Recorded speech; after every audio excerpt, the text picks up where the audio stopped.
అందరికీ నమస్తే. నేను మీ పావని గౌడ్. ఓట్లప్పుడు తెలంగాణకు వచ్చిన సోనియమ్మ, ప్రియాంకమ్మ మొహబ్బత్ కి దుకాన్ కోలా అని చెప్పిన రాహులయ్య, ఏందయ్యా మీ మొహబ్బత్ కి దుకాన్? మా తెలంగాణ రాష్ట్రంలో మీ గుంపు మేస్త్రి రేవంత్ రెడ్డి పాలనలా, మీ రౌడీల రాజ్యంలా విద్యార్థుల వంతైపోయింది, నిరుద్యోగుల వంతైపోయింది, అన్నం పెట్టే రైతన్నల వంతైపోయింది, ఆశా వర్కర్ల అంగన్వాడీల వంతైపోయింది. ఇప్పుడు ప్రజలకు రక్షక ఇచ్చే రక్షక భటుల వంతు కూడా వచ్చేసింది. ఒక మహిళా ఎస్ఐ మీద దాడి అని, సంఘటన అని, తెలంగాణ రాష్ట్రంలో అని చదువుకునే పరిస్థితిని తీసుకొని వచ్చిర్రు. ఒకప్పుడు యూపీ, బీహార్ లాంటి రాష్ట్రాలల్లా ఈ సంస్కృతి ఉండే.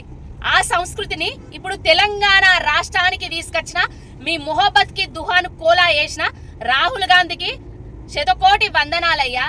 ప్రజలకు రక్షణనియ్యాల్సిన రక్షక భటుల మీద కూడా దాడి జరుగుతుంది కదరా. ఏంద్రా అయ్యా, ఏం సంస్కృతి రా అయ్యా? అయ్యా గుంపు మేస్త్రి, నీ గూండాలతోటి టిఆర్ఎస్ వాళ్ళను, మహిళలను, రైతుల మీద దాడులు జరిగిపించినావు. ఇప్పుడు నీ కాంగ్రెస్ గూండాలతోటి మహిళా ఎస్ఐ మీద ఛాతి మీద చెయ్యి వేసి దాడులు చేసిర్రు, పరుష పదజాలంతో దూషించిర్రు. ఇదేనారా బై ప్రజాపాలన అంటే?